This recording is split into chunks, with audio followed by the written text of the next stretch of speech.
सीमा का पति दो बच्चों को छोड़कर दुनिया से चला गया। तो कुछ दिन मोहल्ले वालों ने खाना दिया, लेकिन धीरे धीरे घर में कोई चीज ना रही। तो सीमा बच्चों की भूख को देखकर बाहर निकल गई और होटल पर बर्तन धोने लगी। और शाम को उसे कुछ पैसे मिले। तो रास्ते में एक वृद्ध आदमी उससे मिल गया। वह बोल रहा था, मेरी बेटी बहुत बीमार है, मेरी मदद कर दो। तो सीमा उस वृद्ध आदमी को पैसे देकर घर चली आई और बच्चों को बोली, थोड़ी देर तक खाना आ जाएगा, और खुद आंचल में मुंह छुपाकर रोने लगी। बच्चे सो गए और थोड़ी देर बाद दरवाजे पर दस्तक हुई। तो सीमा की आंखें फटे की फटे ही रह गई। सीमा कभी अपने हाथ में पकड़ी अपनी तनख्वाह को देख रही थी, जो उसने पूरा महीना मेहनत करके कमाई थी, तो कभी अपने सामने रोते हुए उस वृद्ध आदमी को देख रही थी, जो उस वक्त बेवजह से उसके सामने दोनों हाथ जोड़कर मिन्नतें कर रहा था। भगवान के लिए मुझे कुछ पैसे दे दो। वह बूढ़ा बहुत ही जोर से रोए जा रहा था। इस सड़क से गुजरने वाले हर इंसान का हाथ पकड़कर उससे मिन्नतें कर रहा था कि मेरी एक बेटी है, वही मेरा सहारा है। भगवान के लिए मुझे कुछ पैसे दे दो, वरना हॉस्पिटल में वह तड़प तड़प कर मर जाएगी। लेकिन कोई उसकी मदद करने को तैयार नहीं था। कोई उसका हाथ झटक दे रहा था, तो कोई उसे पीछे ढकेल दे रहा था, तो कोई उसके सामने हाथ जोड़कर कहता था कि माफ करो बाबा, क्योंकि हमारी जान खाए जा रहे हो। सीमा उस समय बस स्टॉप पर खड़ी थी, अपनी बस का इंतजार कर रही थी। जब सामने सड़क पर यह नज़ारा देखने को मिला तो उसका दिल तड़प गया। आज ही उसे तनख्वाह मिली थी, जो उसने मुट्ठी में बंद करके रखी थी। इतने ज्यादा पैसे ना थे कि पर्स में रख पाती। फिर यह भी डर था कि कहीं पर्स कोई छीन कर ले न जाए। उस इंसान की बातें सुनकर, उसके आंसू देखकर, उसकी बुढ़ापे में उसे कपाते हुए हाथ देखकर सीमा का दिल पिघल रहा था। उसकी आंखों की भीख लग चुकी थी, क्योंकि वह जानती थी कि वह बूढ़ा किस दर से गुजर रहा है। उसका पति भी बीमारी की हालत में उसे छोड़कर चला गया था। वह भी यूं ही रोती थी और लोगों की मिन्नतें करती थी कि कोई उसके पति के इलाज के लिए पैसे दे दे, और उसे यूं भी दुत्कारा दिया जा रहा था। अचानक ही सीमा को लगा जैसे इस बूढ़े की जगह वह खड़े गिड़गिड़ा रही है, रोकर लोगों की विनती कर रही है कि मेरी मदद करो। उसने 2 कदम आगे बढ़ाए थे ताकि चुपके से उस वृद्ध आदमी के हाथ में अपनी सारी तनख्वाह रख दे, लेकिन उसकी बेटी सज जाती थी। लेकिन तीसरे कदम पर उसका पैर जमकर अंदर से खींच रहा था और उसे याद आता, बच्चे घर में रोते हुए दिखाई देते थे, जिन्होंने पूरा महीना बड़ी मुश्किल से सूखी रोटी खाकर गुजारे थे। वह सोच रही थी कि घर जाते ही सबसे पहले राशन लेगी और घर में बच्चों को अच्छा अच्छा खाना खिलाएगी। वह खुद भी भुखमरी की जिंदगी गुजर रही थी, इसलिए बच्चों को रोते चेहरे पाव की बेड़ियां बन रहे थे। दिल जोर जोर से धड़क रहा था। बस यह बेचैनी थी कि या तो उस बूढ़े की कोई मदद कर दे, या फिर उसकी बस जल्दी स्टॉप पर आ पहुंचे और वह बैठकर चली जाए। जो दिल दहलाने वाला दृश्य वह देख रही थी, वह चाहती थी कि वह सब उसकी आंखों से गायब हो जाए। दिल में बेचैनी बढ़ रही थी। बूढ़ा अब घुटने के बल पर बैठकर तेज से रोने लगा था।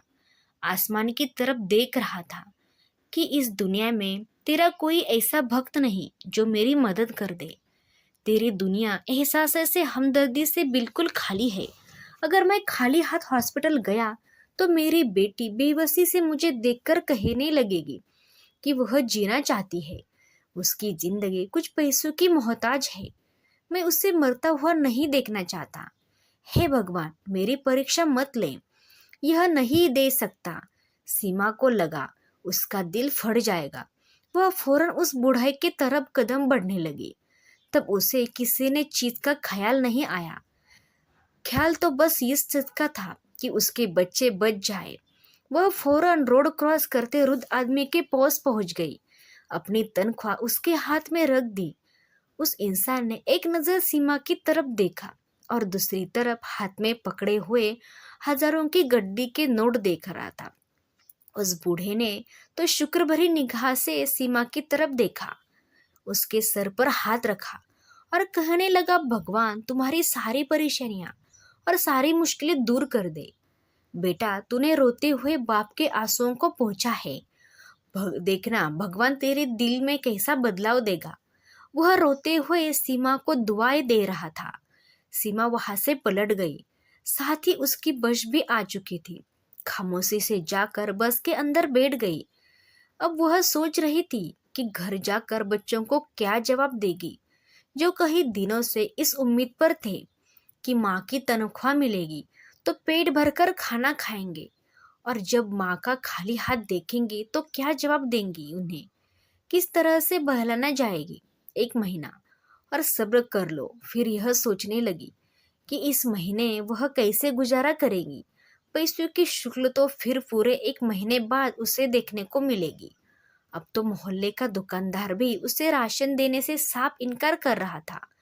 कह रहा था कि पहले मुझे पिछले पैसे दे दो, फिर बात करूंगा। सीमा की आंखों से आंसू झलकने लगे। सब कुछ याद आने लगा कि कितना पति जब कमाता था तो इसके घर में किसी चीज की कमी ना थी। बच्चे अच्छे स्कूल में पढ़ते थे, वह बहुत अमीर थे तो गरीब भीना भी अच्छा खासा खाते थे। उसके 2 बच्चे, दोनों बेटे थे और वह भी जुड़वा। दोनों की उम्र 9 साल थी, लेकिन पति की बीमारी में तो उनके घर की हर कीमत की चीज बेच दी गई थी। बस एक सर छुपाने के लिए घर बचा था। वह अपने गहने, घर का कीमती सामान सब कुछ बेचकर अपने पति का इलाज कर चुकी थी। जब पैसे खत्म होने बावजूद थे तो पति ठीक ना हुए तो उसने लोगों की तनिया शुरू कर दिया। लेकिन उस वक्त उसे अपना असली रूप नजर आया था। सबने इसे पैसे देने से इनकार कर दिया था। सबके घरों में वह जानकर मिन्नतें कर चुकी थी। बार बार कहती थी मेरी मदद कर दो, लेकिन किसी ने भी उसकी मदद नहीं की थी। पति की मृत्यु के बाद कुछ दिन तो मोहल्ले वालों ने उसकी मदद की थी। कोई उसको हाथों पर कुछ नोट रख दे जाता था, घर में राशन डाला जा रहा था, पका हुआ खाना दे जा रहा था। फिर भी उन्हें एहसान था कि कुछ दिनों उन्होंने सीमालों को संभाला था, और तसल्ली यह भी थी कि धीरे धीरे सभी उसे भूलने लगे थे। वह भी कब तक किसी का सहारा बनेंगे। घर पर बैठ सकती थी। महीना गुजारा जा रहा था कि बच्चों ने स्कूल जाने की जिद की, लेकिन उसके पास स्कूल में देने के लिए फीस भी ना थी। उसे याद आने लगा कि उसने दोनों से बेटे फर्स्ट पोजीशन में लाते थे, इसलिए उनके साथ स्कूल चली गई कि शायद स्कूल वाले इन्हें फी में बढ़ाने के लिए तैयार हो जाए। जब तक बात सीमा ने बच्चों के स्कूल की प्रिंसिपल से कही तो उन्होंने माथे पर तेवरसी चढ़ा दी और कहने लगी, हमने अनाथालय नहीं खोल रखा है जो बच्चों को फ्री में शिक्षा दिलवाए, यह वैसे भी प्राइवेट स्कूल है। सीमा कहने लगी कि जैसे ही उसकी नई नौकरी लग गई तो वह बच्चों की फी इकट्ठी करके दे लेगी। भगवान के लिए बच्चों का साल मत खराब करे मैडम। मैडम ने कहा कि नहीं, वह इस तरह से अगर बच्चों को तरस करने लगी तो आधे से ज्यादा बच्चे स्कूल में बच्चे फ्री में बढ़ाने के लिए कहेंगे। उन्होंने साफ कह दिया कि ऐसा करे, अपने बच्चों को गवर्नमेंट स्कूल में डाल दे, वहाँ पढ़ाई फ्री है। सीमा बच्चों को जब वापस लाई तो यह सोच चुकी थी कि बच्चों को गवर्नमेंट स्कूल में डाल देंगी, लेकिन इन्हें शिक्षा जरूर दिलवाएगी। अगले ही दिन उसने अपने दोनों बच्चों को गवर्नमेंट स्कूल में डाल दिया और उनका दाखिला करवाया, और वह दूसरों के घर में कामकाज करने लगी ताकि बच्चों का पेट पाल सके। लेकिन वह पैसे पूरे नहीं होते थे इनके, तो बस वह आटा भी खरीद सकती थी, कभी थोड़ी सी शक्कर और तेल ले आती थी और बच्चों को पराठे के ऊपर शक्कर डालकर दे देती। लेकिन एक दिन जब दोनों बच्चे स्कूल से घर आए तो रो रहे थे। सीमा ने कारण पूछा तो उन्होंने अपने हाथ आगे कर दिए। दोनों के हाथ लाल हो चुके थे। कहने लगे कि टीचर ने बहुत जोर से डंडा मारा है। कहते हैं कि इतने दिन से तुम लोग स्कूल आ रहे हो, तुम लोगों ने यूनिफॉर्म क्यों नहीं खरीदा। यह कहकर एक बेटे ने अपनी शर्ट उतारी तो सीमा का दिल दहलने गया। पूरी कमर पर डंडे के निशान थे। कहने लगे, हमें इस स्कूल में नहीं पढ़ना। यहाँ के टीचर बहुत सख्त है, बार बार पर बहुत मारते हैं। सीमा ने जब जाकर यह बात कही कि प्रिंसिपल से कही, तो वह कहने लगे कि आपको खुद सोचना चाहिए। अब ऐसी भी क्या गरीबी है कि आप यूनिफॉर्म भी बच्चों को नहीं दिला सकती हो। सीमा ने कहा कि उसके वाकई हालत बहुत खराब है। जैसे ही पैसे जमा होंगे वह यूनिफॉर्म लेकर देंगी। मैडम ने मानी और कहने लगी कि इन बच्चों को वापस ले जाओ, जब यूनिफॉर्म होगा तो फिर से आना। सीमा फूट फूट कर रोने लगी। ऐसे समय तो सभी पर आने लगा था। हमेशा उसने बच्चों की फीस समय पर दी थी। उसके बच्चे तो पढ़ाई में भी बहुत जब थे। स्कूल में आए थे कि एक बार भी उन्होंने टेस्ट गलत नहीं दिए थे। सीमा मैडम के सामने आखिरी बार कोशिश करते हुए उसने पास बैठ गई और फिर हाथ जोड़कर विनती करते हुए कहने लगी, मैडम, मैं एक औरत हूँ और मेरे यहाँ यही तो जुड़वा बच्चे हैं। मैं अपने पति की मौत के बाद पहली बार घर से निकली हूँ और नौकरी ढूंढ रही हूँ ताकि अपने बच्चों का खर्चा उठा सकूँ, उसका पेट पाल सकूँ। मेरी नौकरी शुरू हुई कुछ ही समय हुआ है। मेरी तनख्वाह इतनी नहीं है कि मैं अपने बच्चों की यूनिफॉर्म खरीद सकूँ। भगवान के लिए मेरी हालत पर तरस खाओ और मेरे बच्चों को स्कूल में पढ़ने दो, पढ़ने की अनुमति दो। फीस ना दे पाने की वजह से ही मैंने इन्हें प्राइवेट स्कूल से निकाल कर यहाँ दाखिला करवाया है। अब आप मेरे बच्चों के साथ ऐसा बर्ताव रखें तो ये शिक्षित नहीं हो पाएंगे और जिंदगी में कभी भी आगे नहीं बढ़ पाएंगे। प्रिंसिपल सारी बात सुनने के बाद एक अजीब सी नज़र से सीमा पर डालते हुए कहने लगी कि देखो, मैं यहाँ पर तुम्हारी परेशानियाँ सुनने के लिए नहीं बैठी हूँ। हमारे भी कुछ कानून है जिनको हमें अपनाना होगा। मैं तुम्हारे बच्चों को अपने हाथ घर ले जाओ। जब पैसे हुए यूनिफॉर्म बन जाए तो दाखिला करवा देना। जब मैंने उनकी बात सुनी तो अपने दोनों बच्चों को सीने से लगाया और उदासी भरी नज़र प्रिंसिपल पर डालती हुई स्कूल से बाहर निकल आई। बच्चे भी बहुत परेशान थे। माँ से सवाल कर रहे थे कि अब हम क्या करें, कभी पढ़ाई नहीं कर पाएंगे। अब हमारा एडमिशन किसी और स्कूल में करवाए क्या? माँ, जो हमारे पास पैसे होते और हम भी नया यूनिफॉर्म पहनकर जाते। पढ़ाई में इतना लॉस हो गया और अब और न जाने कब हमारी यूनिफॉर्म बनेगी। बच्चों की बातें सुनकर तो सीमा की हालत और ही ज़्यादा खराब होती जा रही थी। वह घर पर आई और बच्चों को तसल्ली देते हुए कहने लगी कि तुम लोग चिंता मत करो, मैं कोई ना कोई काम ढूंढूंगी हूँ ताकि ज़्यादा पैसे कमा सकूँ और तुम लोगों का यूनिफॉर्म भी आ जाएगा अगले दिन। सीमा और घर में जाने लगी और काम मांगने लगी, मगर किसी ने भी उसे ना रखा और ना ही किसी को नौकरानी की ज़रूरत थी। सारा दिन भटकने के बाद वह वापस घर लौटी तो बच्चे पूरी उम्र से माँ को देखने लगे, मगर वह खाली हाथ थी। कई दिन तक वह नौकरी ढूंढती रही और आखिर वह एक अपने मोहल्ले से निकलकर शहर की तरफ चल गई। उसे एक होटल नजर आया था जहाँ पर 12 साल का लड़का बर्तन मांज रहा था। बर्तन इतने ज़्यादा थे कि वह अकेले धो ही नहीं पा रहा था। तो सीमा फौरन होटल के मालिक के पास चली गई और जाकर कहने लगी कि साहब जी, मैं गरीब और विधवा औरत हूँ, मुझे काम के लिए रख लो। मैं आपके होटल में झाड़ू पोछा कर लिया करूँगी और बर्तन मांज दिया करूँगी। बदले में मुझे पैसे दे दिया। मालिक ने जब उस औरत को देखा तो पहले तो वो फौरन इनकार कर दिया। कहने लगा कि नहीं नहीं, मैं किसी औरत को यहाँ काम पर रखने के लिए नहीं रख सकता। यहाँ पर काम करने वाले नौकर अभी मर्द है, फिर कल को ही ऊंच नीच हो गई तो बात मुझ पर आ जाएगी। सीमा फौरन हाथ जोड़कर रोने लगी और कहने लगी कि मैं पूरी तरह घूंघट में रहकर सारा काम करूँगी। भगवान के लिए मेरी हालत पर रसम करो। मेरे बच्चे भूखे हैं, मुझे काम की ज़रूरत है। उसने आंसू देखकर मालिक का दिल पिघल गया तो मजबूरी से उसे सीमा को अपने होटल पर बर्तन मांजने के लिए रखना पड़ा। सीमा की खुशी का ठिकाना न रहा। वह इंसान सीमा को ज़्यादा ही पैसे दे रहा था। सीमा खुश थी कि इस महीने की तनख्वाह से वह अपने बच्चों का यूनिफॉर्म ले पाएंगी। सुबह से यूं ही सुबह शाम तक उसे यहीं पर काम करना पड़ा था। जो खाना बासी हो जाता वह मालिक सीमा को दे दिया करता। जिस मोहल्ले में वह रहती थी वहां पर यह खबर फैलने लगी कि सीमा तो होटल पर जाकर मर्दों के घर काम कर रही है और वहां पर बर्तन धोती है।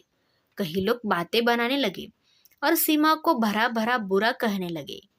कहीं गांव की औरतें सीमा के घर पे आई और कहने लगी कि यह क्या तरीका है तुमने निकाला है? क्या तुम्हें पति की इज्जत की जरा भी परवाह नहीं है? या होटल में जाकर तुम काम करती हो, फिर भी यह कोई और जगह नहीं मिली? तो सीमा ने यह सुना तो हैरान हो पड़ी। वह पहले तो चुप रही, मगर जब लोग हाथ से ज्यादा बढ़ने लगे तो वह फटकर रोने लगी। कहने लगी कि मैं कब तक तुम लोगों के सामने हाथ फैलाती रहूंगी? कब तक मैं तुम लोगों के दरवाजे पर नजर जमाती रखूंगी कि कोई आए और मुझे आटा सब्जी देकर चला जाए? लोग तो अपने घर में खुश होकर अपनी जिंदगी गुजार रहे हो, मगर मेरा और मेरे बच्चों का क्या? हम भूखे रहकर मर जाएंगे। मोहल्ले का पुरचुम वाला जो हर तरफ यह फैला रहा था कि मैं होटल पर काम करती हूँ, क्या आपने इससे पूछा कि इसने मुझे आखिर बार सौदा किया था? जब भी कोई चीज लेने जाओ तो यह कहकर इनकार कर देते हैं, पहले पुराना उधार चुका लो तभी और चीज मिलेंगी। जब आप सब लोगों ने हमारे हाथ खींच लेते हैं, मुझे कुछ ना कुछ तो करना ही पड़ेगा। मगर पल्ला तो गांव वालों का ही भारी था। वह सीमा को ही बुरा भला समझाने लगे और उस पर दबाव डालने लगे कि वह यह मोहल्ला छोड़कर चली जाए। हम घर से बाहर निकलकर काम करने वाली औरतों को अच्छा नहीं समझते। बड़ी मुश्किल से सीमा ने लोगों के ताने सुने और उसके बावजूद डर कर खड़ी रही, क्योंकि वह जानती थी कि वह गलत नहीं है। जो वह कर रही है वह अपने बेटों को और बेटों का पेट पालने के लिए ही कर रही है। लोगों का क्या है, आज सीमा के पीछे पड़े थे, कल किसी और के पीछे पड़ेंगे। घर में राशन ना होने के बराबर था।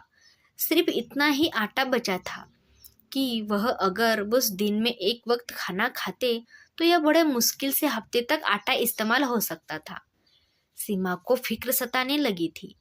कुछ दिन तक तो वह होटल में खाना लाती रही, मगर इस उसके बासी खाना बचता था, क्योंकि होटल में काम करने वाले नौकरों में से कोई ना कोई वह खाना ले जाता था। उसकी बारी ना आती, मजबूरन बच्चों को भूखा रहना की नौबत ना आए। वह 2 दिन एक समय खाना खा सकते थे और बाकी सारा दिन पानी पीकर गुजारा करते। जब भी माँ घर आती तो उम्मीद से अपने दोनों हाथ की तरफ देखते कि शायद वह इस बार होटल से कुछ लेकर आई हो, मगर उसके हाथ खाली होते। सीमा अपने बच्चों को बहलाने लगी और कहने लगी कि बेटा, जैसे ही तनख्वाह मिलेंगी मैं तुम लोगों के लिए मजे से पकवान बनाऊंगी, तुम लोग पेट भरकर खाना।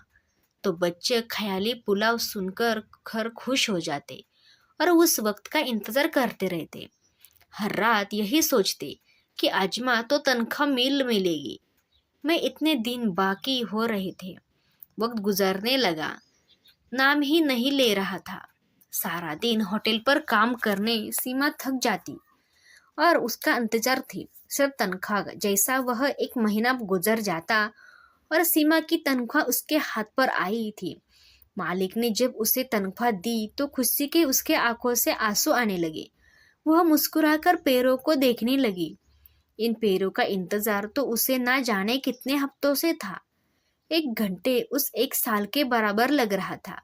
वह खुशी से होटल के मालिक का धन्यवाद करने लगी और दिल में दिल सोचने लगी कि इन पैसों से वह सबसे पहले राशन खरीदेगी और आज अच्छा सा खाना बनाकर अपने बच्चों को खिलाएगी।